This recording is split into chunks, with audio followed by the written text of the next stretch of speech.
is going to be a little different today. It's Tom and I doing what we call bellying up.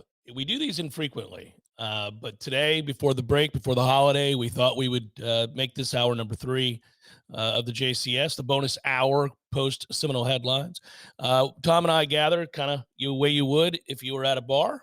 You belly up and you have a conversation, and it's less theatrical and certainly more back porch with your buddy over a beer or whatever it might be. So we'll engage in that. There will be subtle differences to this bellying up as opposed to the one that we did in Ireland or any of the others that we've done in the past, and that because this is running in the third hour, we will have some breaks in between here. But other than that, it's just us talking, and I think a lot of Noles are doing a lot of talking right about now. A lot of meeting of the minds, and there is certainly room for disagreement with all of this, but it is born from a place of extreme frustration.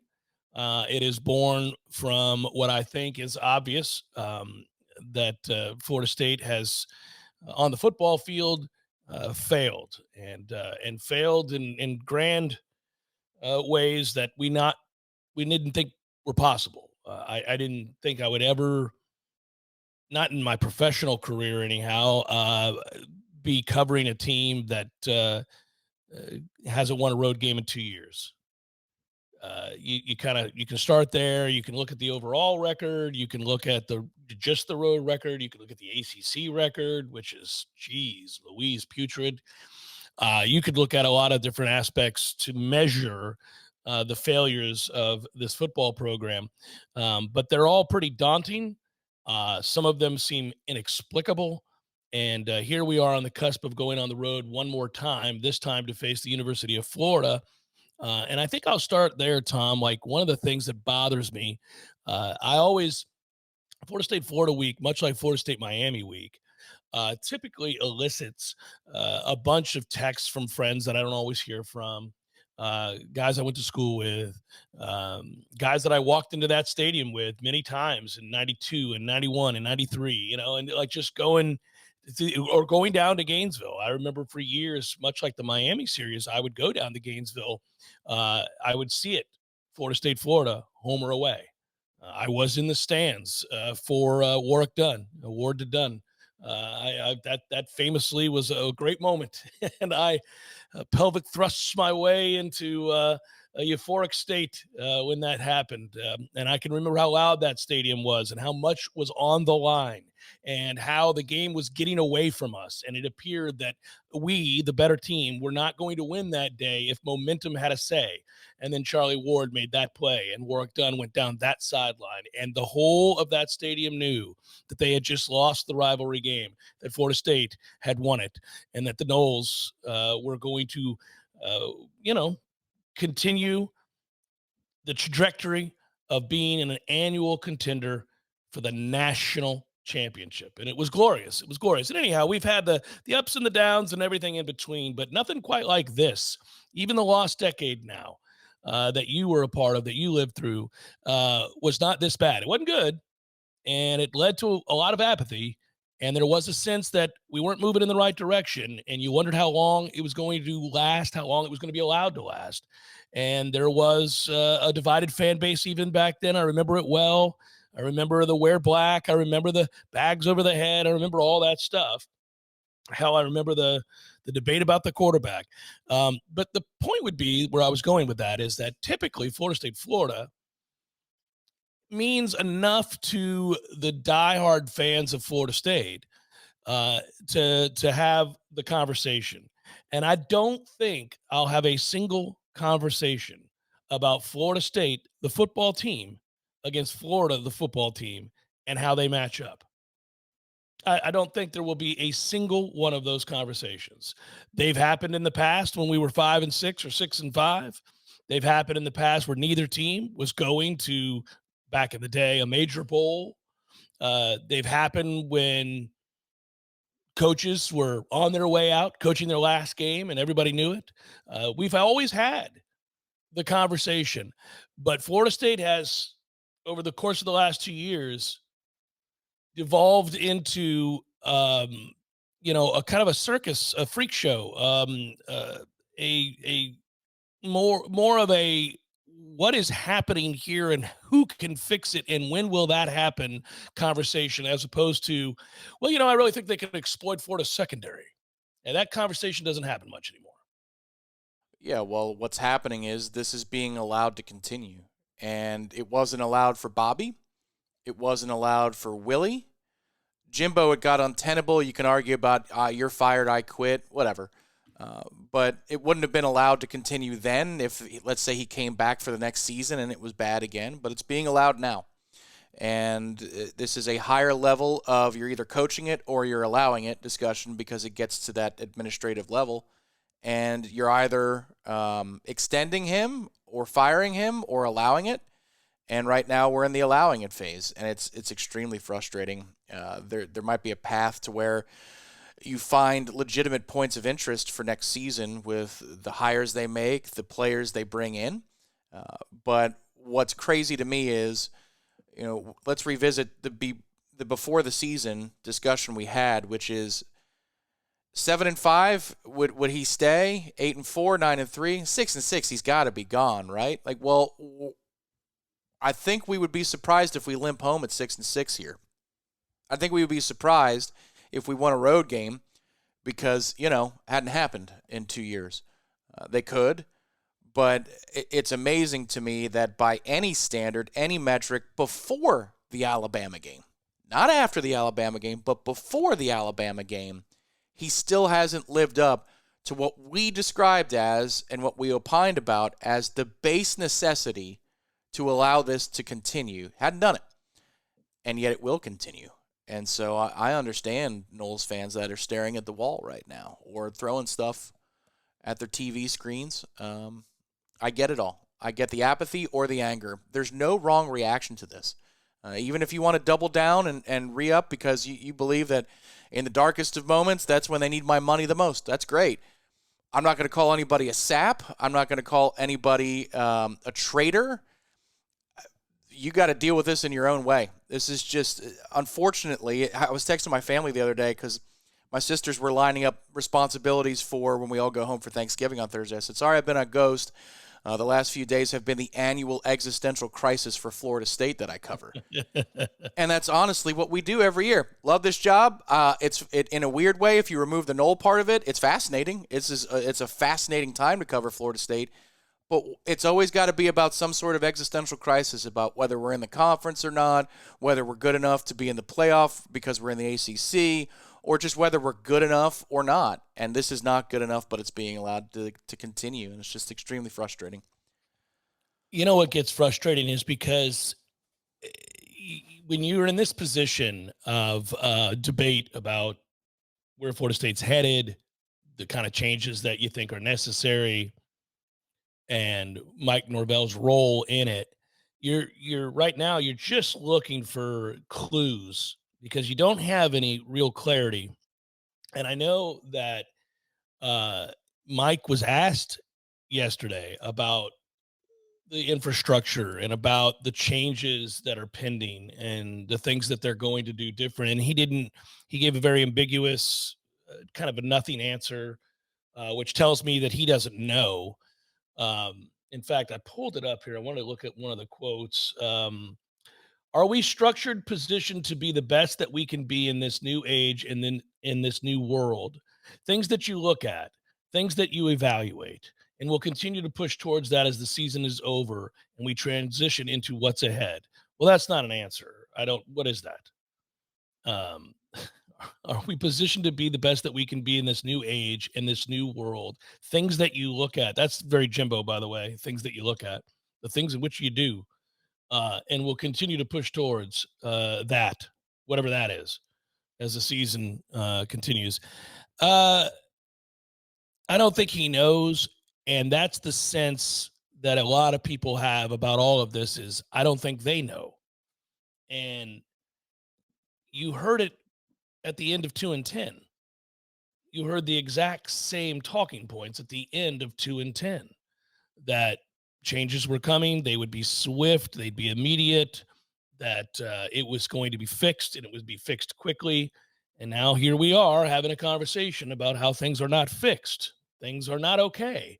And there's only one truly, there's a central figure to all of that. There is the common denominator, and that is that the head coach resided over both of those, and here we sit. And so the idea of that happening again after watching this failure this season on the heels of 2-10 makes people very uncomfortable. Yeah, it does. Well, and it's not just that he's the central figure, it's also the administration as well. Because you could say, going back to the Alabama, flirtation and extension, I know a lot of fans are mad about that. I think, given the information they had at the time, that it was the right move. I'm not going to go back in time and say, well, it was dumb then. But last year's moves were signed off by all parties beyond and above Mike Norvell, right? Like it was signed off on by Alford. It was signed off by the Board of Trustees to approve the guys that they brought in to try and roll the dice and run it back. The idea to not fire him and replace the coordinators and not do a sweeping change, execute a sweeping change last year was a decision that was reached by the powers. So I'm willing to throw out the extension part of it because in that moment in time, I don't disagree with the move to bring him back. You could argue that, if they have piercing business insights at the highest levels of Florida State, maybe they should have seen through what we can't because we're too stupid to see, that Mike Norvell was on the surface level succeeding, but in the long-term research development phase of recruiting wasn't doing well enough. Maybe they could have told him to go pound sand then. But I don't hold this administration to that level, to that standard. I think you can be human and make some mistakes. I think what they are culpable for is last year and deciding not to pull the plug on Mike at that point and bring in coordinators and think it's all going to be better. Well, it's not, and we're right back here.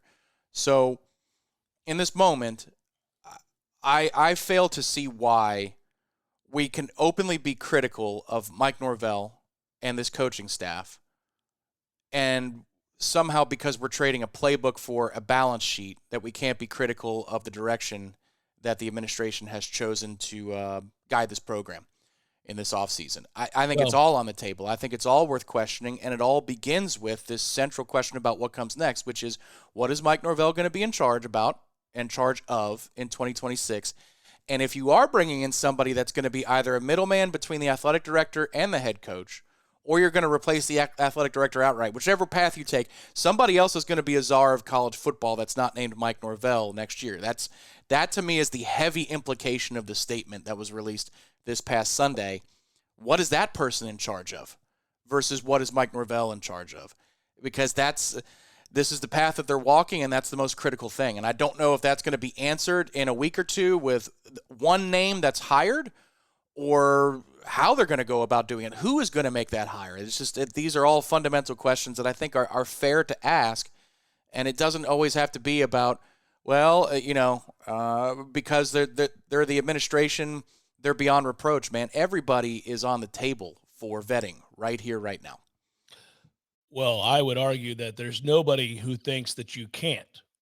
So, like, you might disagree. So, if I say something that is critical of Michael Alford or something that is critical of Peter Collins, you might have a different opinion.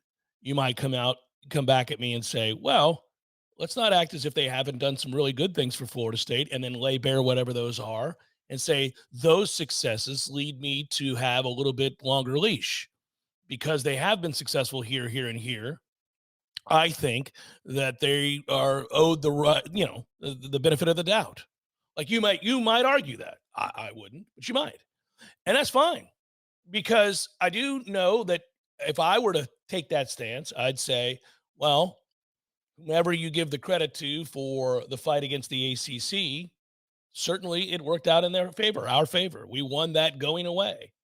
And whoever you give the credit for all of the massive changes that have been made to that stadium and the building of the football only facility and, fundraising for that, whatever that looks like, then, you might say there's another example. And so the point is you can look at a couple of things that are in the win column for some of those individuals that we're referencing and say, hey, look, they may have botched this past year, but I think there's enough successes on the table to give them the benefit of the doubt here. Fine. I could retort and say, I don't. I don't think so because the football, the stuff that's not football, sure. The not football stuff, they've done a good job with. The football stuff here, we told you when they hired Gus Malzahn that this felt like it was not going to work. The day we were at Hotel Indigo and that came across the wire that Gus Malzahn was going to be the new offensive coordinator, I said to you, oh, tell me they're not doing that. And somebody said later on, what was it you didn't like about Gus Malzahn? And I said, well, all right, let's go back to his last few years at Auburn, where he was losing 5 games, 4 games, 5 games. And then let's go to his time at UCF, where he won 9 games in his first year and 5-3 in that conference, the American Athletic Conference. But down the stretch, Gus Malzahn had back-to-back losing seasons. He was on the cusp of being fired. He had gone 6-7 and 4-8. They were going to fire Gus Malzahn. He knew that. So he took the job as OC at Florida State. It was an escape route. It was a way to get out from under the weight of the situation at UCF. I was not interested in running a system that many people had caught up to. They had figured out. When Gus introduced it to the world of football, he was an innovator. That doesn't change. His history, the history of the game, will acknowledge that Gus Malzahn was an innovative force in the world of football. He was very impressive. Quite literally wrote the book on it. He made changes that affect football to this day at the highest level, and he gets credit for that. People adapted to those changes. People figured out how to combat those changes to the game, and he has not been effective. I call those numbers fake numbers. People laugh at me when I say it, but I tell them all the time, there's a lot of empty yards and numbers in Gus Malzahn's offense. And we're seeing that play out yet again. And you have to run a certain kind of quarterback out there, and you have to run a certain kind of system out there that seriously limits your ability to bring in top flight talent at the most important positions, in my opinion. So, that was the first guess. We didn't like it. I still don't like it. And I don't know why the administration allowed for Mike to do that other than they knew he needed help, and obviously his play calling had gone south. But this, to me, feels like another giant kick of the can. We have kicked the can again. Yeah, so what you could say in that scenario is they got 2024 offseason wrong at the level of the administration. I mean, that's just fair to say because they signed off on it. It's not like Mike Norvell had total autonomy to decide the path. Yeah, but I think they let him make that decision, Tom. I do. Which is Now, a that's failure. mistake. Yeah, exactly. That's what but like we can call that for what it is. Yeah. And because now we're reviewing it and they just told the world that they need to fix it. And this is the other part of it is I think folks like to look at tough situations and try to oversimplify what the solution is. And sometimes we're all guilty of that, myself included. Sure. So I'm not trying to be hypocritical here. But the idea that they didn't have the money is just not true. It's just not true. They chose not to spend the money. You have the money to do whatever you want in college athletics. Look at what they just put themselves through for the stadium renos and the football-only facility. Yeah. So are you telling me that they have the money to make the program look prettier, but not the money to go fix what's inside of it? Like, that would be bizarre. It's like they'd rather build buildings and fund buildings, and because they have done that, they can't afford to help with personnel to actually make the product itself look better. That's crazy. They just dumped $500,000 on a lay-and-play field before the season started. They came in $20 million under budget, according to their math, on this project, and they dumped it immediately on a jumbotron. Like, man, they can spend the money, and they can finance the money if they wanted to. They chose not to in this scenario. So I don't think it's as simple as they never had the money because, once again, you don't take the step after Stanford that they took, which is to explicitly not back Mike Norvell after 2025 and bring up a term like the standard and throw that in everybody's face unless you were seriously considering making a move if it didn't get any better. The problem was it didn't get any better and you still chose not to. It's not that you didn't have it. You still chose not to make the move. And so there's egg all over your face, and the guy who already had weak standing in college football has weaker standing within the 4 walls of the football-only facility over there now because of what you just put him through for the last month. The question, Tom, is why? I mean, we keep coming back to this, and this is what's going to grate on all of us. Why? Why would you do that? Why would you make that decision? I can't. There's no good answer. It's not. They're not. We just got done. It was on warchant.com. You can read it. Andy Staples' piece. He just laid bare about how much you will or will not save. It's not massive amounts of money that you're saving here by not firing him. No, I think what you're really saving here is somewhere between $8 to $12 million a year for the Right. next however many years. I don't think this is $100 million decision. I always thought that number was inflated because I don't think we were ever going to spend 12 to 15 on the next guy. No. Like, maybe they checked in on Lane, but you really think that that would have been a prudent use of the money to go replace Mike for Lane, who, frankly, I know that we disagree on the degree to which we believe or don't believe in Lane. He hadn't proven a thing at the highest level yet. You're going to take a $15 million risk and have to promise all those things that LSU and Ole Miss and Florida are having to promise to mortgage your future, letting go at Mike. I think what's going to end up happening here is the replacements that are coming in, the people that you're either letting go or are quitting, are going to be so numerous when you look at the coordinator level, assistant coaches, front office, new positions created, that essentially you just chose not to pay Mike's buyout and maybe one or two other people. So it might be, $9-10 million. Well, for Mike, it would be 8, but like 9 or 10 on the staff front that you chose not to move on from, and then the replacement cost. I don't see this as expensive as like a $60 million word block would have you think, which is the moment you make the move, you have to cut a $60 million check. It's not that way. You finance it out. It's frustrating to me because I think it has been overrepresented how expensive this is going to be against the cost, and this is where Andy points it out, I think, eloquently in his piece, against the cost of continuing on in the current method. Okay, so there were butts and seats against Virginia Tech and Wake Forest. Do you really think that from a revenue standpoint, that would be the legend side of things in terms of sponsorships, that would be booster contributions, discretionary dollars spent with coaches clubs, and the NIL collective? Do you really think that those are going to be static year over year because of the changes you're making? There's no way that it's going to be static. Well, I brought that up yesterday. I mean, I think it's fool's gold when you say, hey, turns out the fans aren't that bad. They showed up to the Virginia Tech game. It was a near sellout. Well, look, man, I think everybody got a pass in year one of the renovations. People had to commit large sums of money in order to be able to retain their season tickets. Many of them moved to a new part of the stadium, paid way more than they'd ever paid before. And at that point, they had made the commitment and the financial investment. They're going to come and get the rewards of that investment. They're going to go to the games in year one and see the changes and be a part of all that. It will not sustain. If you continue to lose games, the out-of-town folk are not showing up. This is the other thing too. Like, don't try and wag your finger out there about like, well, you don't understand the business realities. Look, man. All we have done for a long time here in this town is talk to local business owners in Tallahassee. Correct. Because we're members of the business community in Tallahassee. Yes, Warchant is a multimedia nationwide platform. We love that. So is the podcast. The podcast has been for as long as it's been in existence, since 1270. That is awesome that we reach people in different time zones. But the connections we have on a day-to-day basis are owners here in Tallahassee.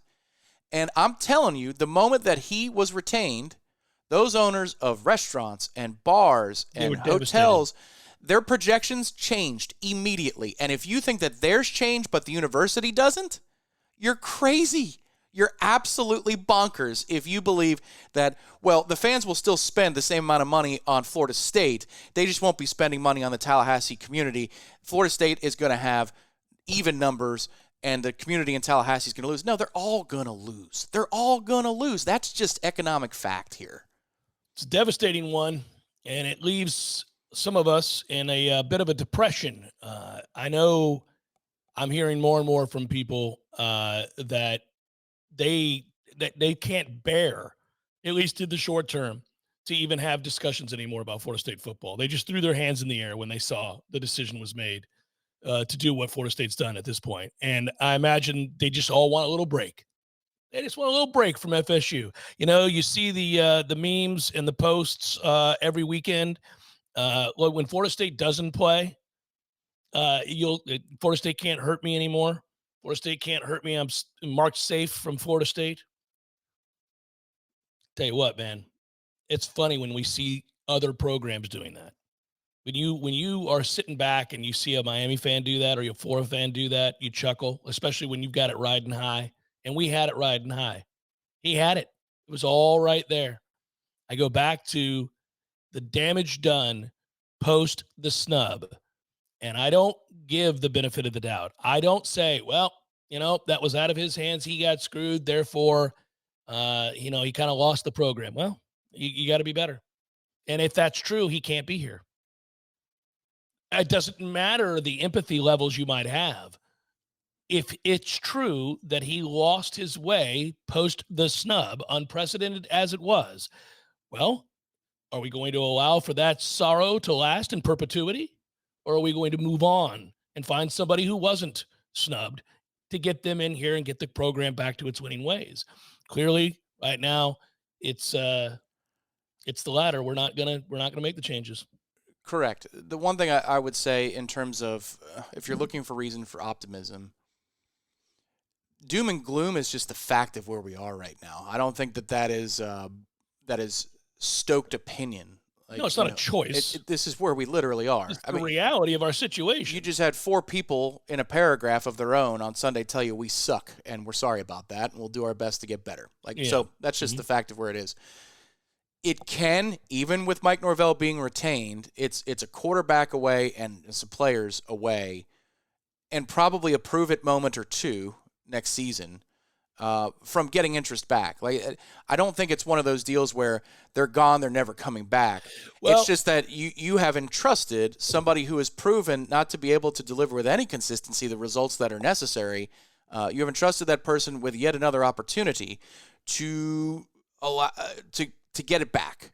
It can be done, but what I'm trying to say is the program is not dead. We are not destined in this moment to be irrelevant like Nebraska for the next 15 or 20 years. It's not impossible, but it just became a whole lot harder because we weren't strong enough to do what was necessary to do. Yeah, and I don't think you can magically care and change your reputation and radically alter what you are as a recruiting machine with Mike Norvell still leading the way.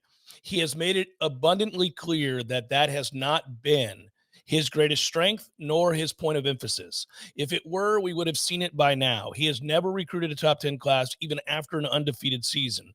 If you are going to get back to competing for and possibly winning national championships, which is the standard, by the way, that I hold us to, then it ain't going to happen under Mike Norvell.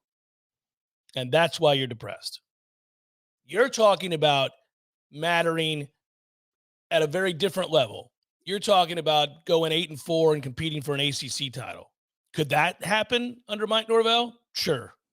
Well, what I'm also talking about is if you and again we're propping a lot of these things up. I get it. I understand that that's what's happening, but it's also the reality of the situation. You're one hire away of a general manager who is taking those responsibilities off of the plate of Mike Norvell. And that person acquiring some folks that make you raise your eyebrows for you to say, okay, well, now that Mike's not in charge of that, we've got as good a chance as we've had since 2023. I think that is a potential reality of what we see here in the next few months. But they've got to nail those things, and I don't have high confidence that they will. It's just what I'm saying is he's about to be stripped of the very thing, which is why it makes less sense than ever that he's not just gone, but he's about to be stripped of that development and recruiting thing at the most basic of levels. I think that was the promise of the statement. And if they don't do that, then this makes even less sense than the Stanford thing that they released. I keep thinking to myself, you can't have a head football coach that doesn't have a say in how the organization's run.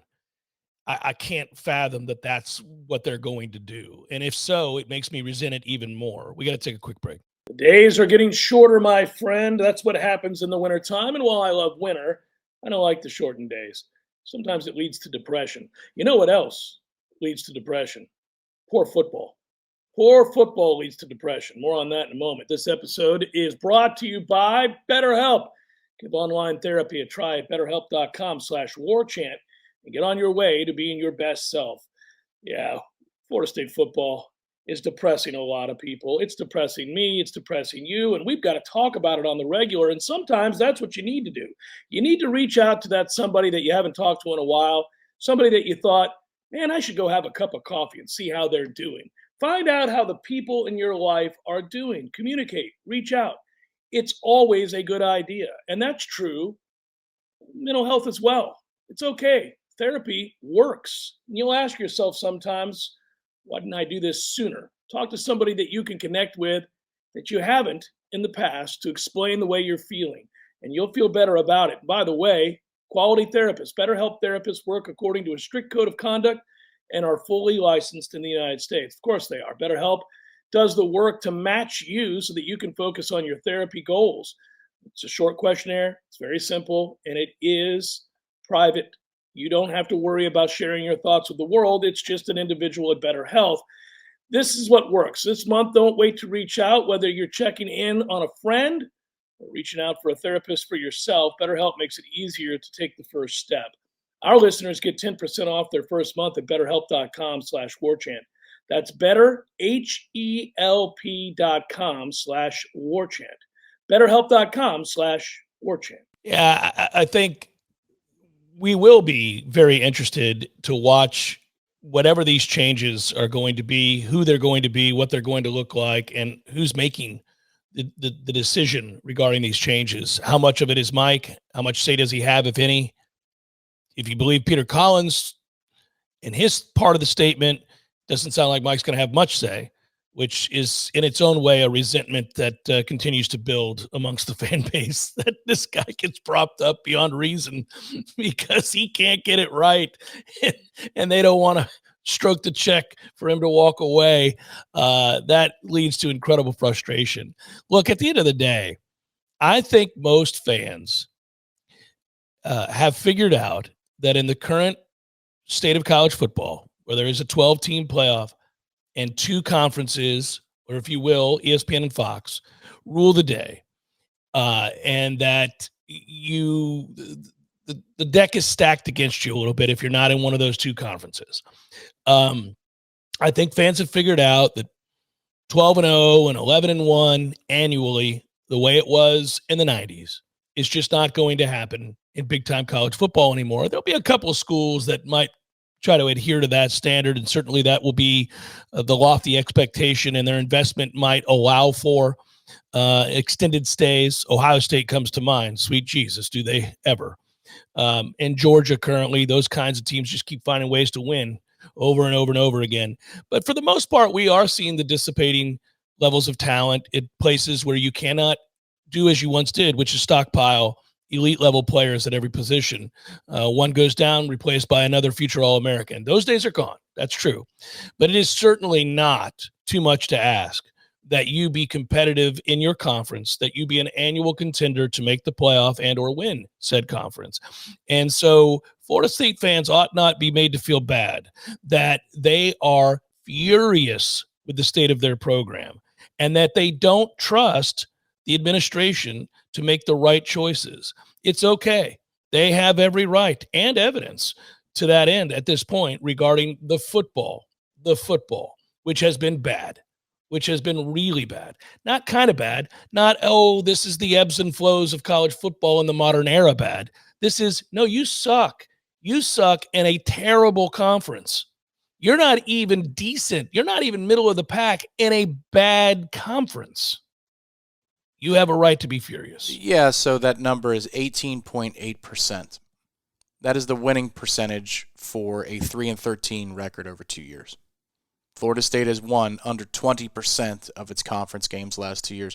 3-13 has a certain kind of feel to it. I don't know. Maybe it's because I'm a batting average guy and I love baseball. But 188 has a completely different feel. Sometimes we talk about weeks and days before football season starts, and they have a different kind of gravitas and pull.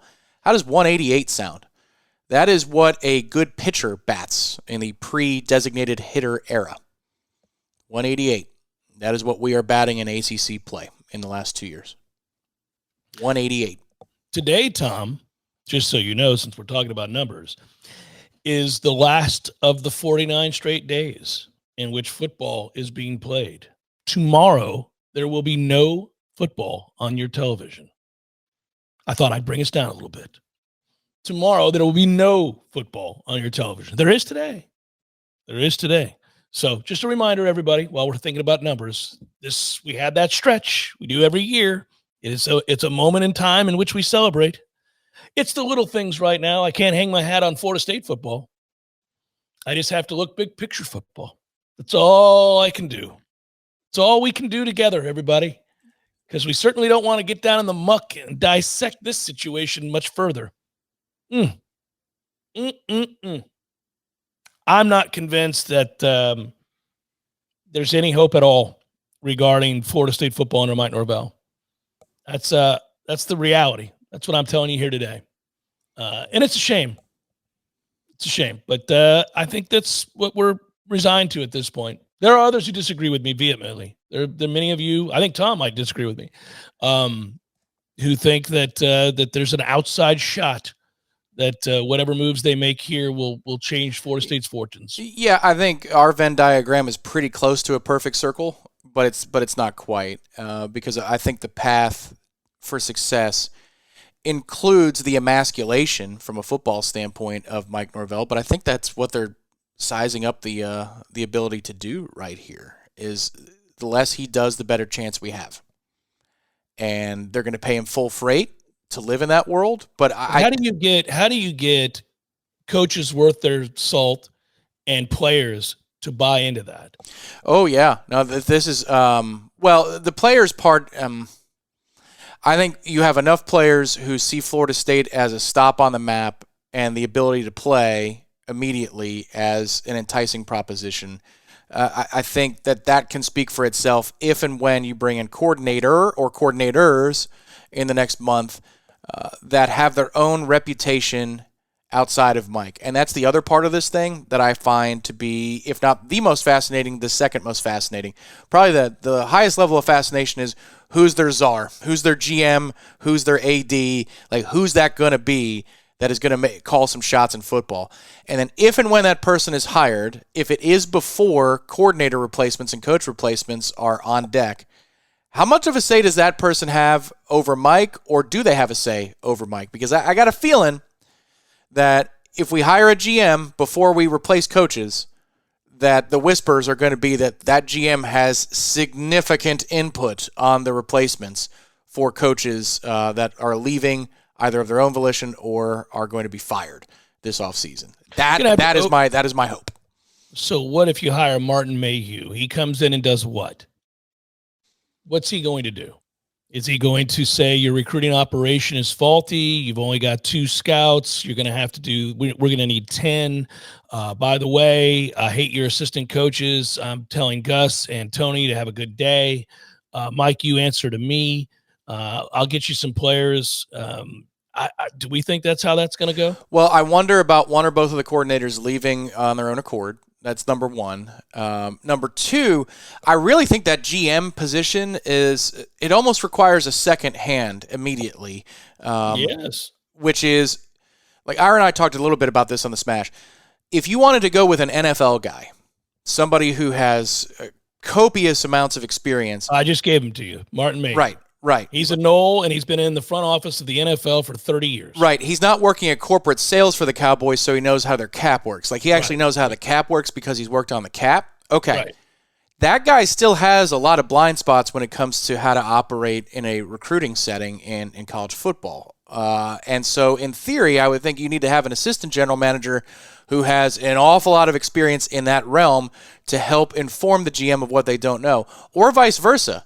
If you hired a general manager who has a ton of college experience, perhaps you want to bring in an AGM who's worked in an NFL front office to help with the dollars and cents and the operations of everything. I think college football. Go ahead. Yeah, I'm sorry. College football is not set up currently to be run the way that NFL franchises are. This will be very interesting. I really would like to see how they're going to pull this off. Correct. In the NFL, you have a GM, you have a president of operations, you have an owner, you have a lot of things that are not set up in college football.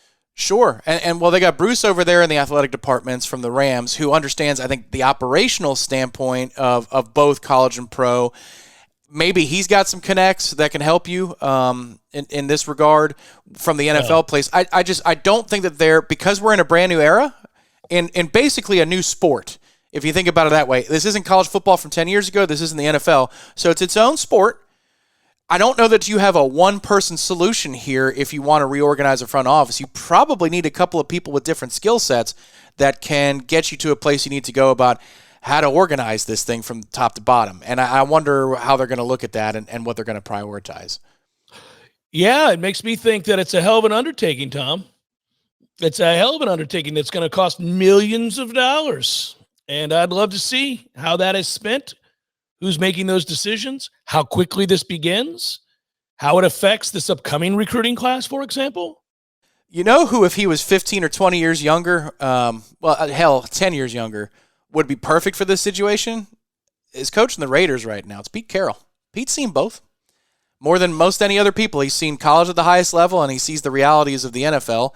And he's got that kind of all-shucks personality where he's not always worried about what's in your pockets. But there just isn't that type of person as a coach. There isn't that type of person as a player, as a general manager right now that sticks out and is obvious. So, yeah, I think you need a committee here with a head that is going to make those decisions. But it is my sincere hope that, yes, whoever it is, they're the one that comes in here and says, these are the inefficiencies that I see, and so therefore these are the candidates. You go interview those three candidates. Mike, tell me your favorite. But I approve of all these three. Yeah, I think what's more likely to happen, I feel like they've just kicked the can again, because what's more likely to happen is it won't be sweeping changes, which is what I think is necessary. And there won't be this massive overhaul and restructuring, which we think is necessary to embrace the modern era of college football, the professionalization of college football. I don't think they're going to do that. And so I think these are half measures, and we're going to watch this play out poorly. We'll come back, wrap it up momentarily. Look at these hollow socks. See this? Hollow socks. These are the boot cut. This is the boot cut hollow sock right here. I will tell you, I took these out of the package because I'm going to wear them later. They're not the boot cut. These are alpaca, something to do with alpaca's performance socks. I've got these hollow socks that they sent me. Let me tell you something right now. I don't say yes to all the endorsements. I don't. But when Tom told me that Hollow Socks wanted to send me some socks, the boot cut, I got the compression sock, I've got the everyday active sock, I've got all the different kinds of socks. I'm not an expert on socks. All I asked Tom was, are these fine folks that are sending me socks, hollow socks, are they comfortable? Are these good socks? And he said, well, I don't know, but they're going to send them to you and you get to try them. And if you don't want to talk about them, then we'll say no. But if you like the socks, then make sure you talk about them. So I'm talking about them because I love them. They're comfortable. They're great. I wore a pair on Monday to work out. That's the true test. When I work out, I got to have comfortable socks. You can't be out there sweating in uncomfortable socks or having them feel weird in your shoe. Not only they did not feel weird in my shoe, they felt great. They felt comfortable. They felt supportive.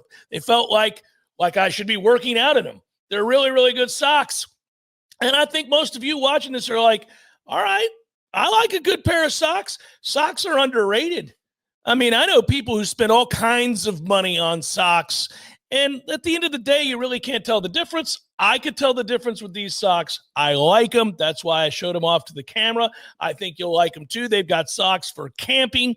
They've got socks for hiking. They've got socks for hunting. Hunting's not my cup of tea, but if I were hunting, I'd like these big old thick long ones that go to your knee, right? Especially when it's cold outside. They've sold over 2 million pairs of socks. So a lot of people are just like me saying, I'm down with the socks. I like the everyday socks and the compression socks. Those are my two favorite.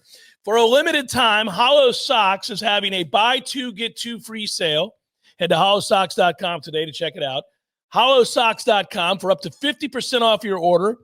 After your purchase, they'll ask you where you heard about them, and you can support the Jeff Cameron Show by saying, I heard about the Hollow Socks on the Jeff Cameron Show. Look at that. Do it. Go to hollowsocks.com. Get you some hollow socks. Get those alpacas. They're good.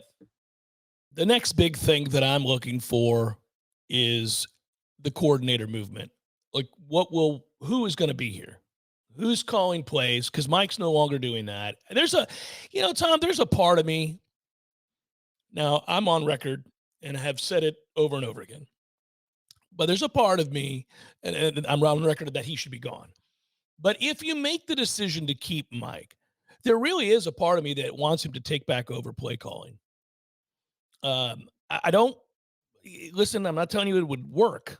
I'm not telling you that he would be successful because we were seeing mounting evidence before these last 2 seasons of failures that Mike's ability to call plays and innovation was waning. We were frustrated in the undefeated season with offensive play calling. What are you laughing about? Oh, there's just sorry, this is a very me thing, but there's a line in Star Wars in which Samuel L. Jackson's character says, "I believe we need to inform the Senate that our ability to use the Force is diminished." And I thought about that as it relates to Mike Norvell's play calling. Yeah. You know, like it was in 2023 that it was happening. I know that that's what you're getting at too. It's not just about 24's disaster. 23 wasn't any good either. No. You and I had a lot of conversations in 23 where I was standing out in my driveway going, "Hey, man, this offense sucks."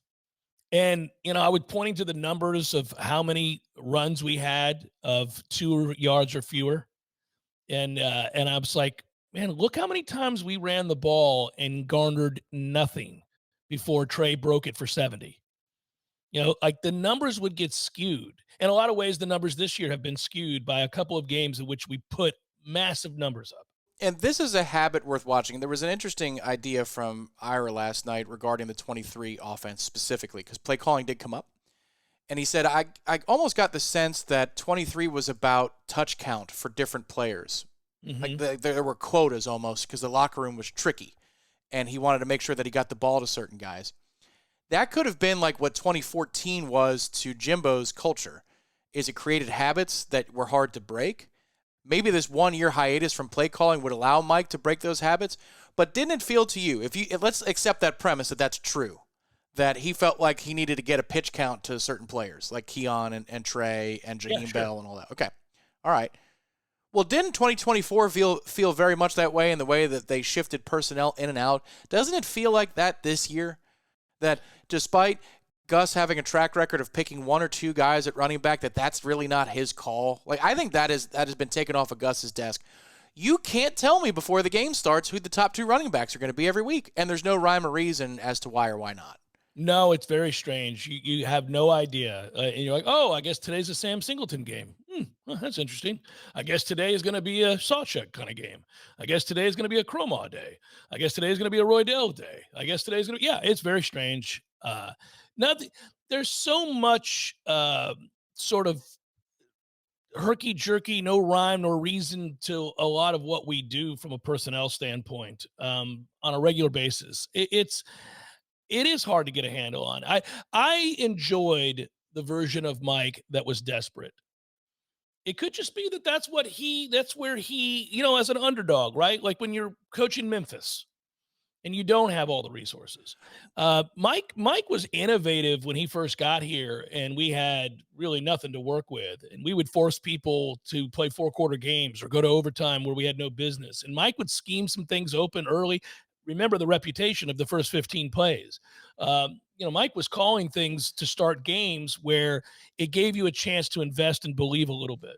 Yeah, my concern would be that he still allowed Jaylen Brown to block for Hakeem. He'd still take Lawrence Toafili out of games, even though Lawrence was your best back. Like that would be if he was demoted to offensive coordinator and he was made to play certain players. I'm with you. I just have a hard time with Mike Norvell, the personnel manager, being allowed to call the plays as well, because that was tremendously disappointing in 2024. It made no sense, a lot of the things he did. Oh, very frustrating, man. We're going to wrap it up on this note. I don't think we're going to solve the ills of Florida State football anytime soon, and I think that can only be done by making a change at the top. Doesn't look like it's happening. Hope you guys have enjoyed Bellying Up and the third hour here today. Happy Thanksgiving. We hope you have a wonderful Thanksgiving. We'll be back with you on Friday.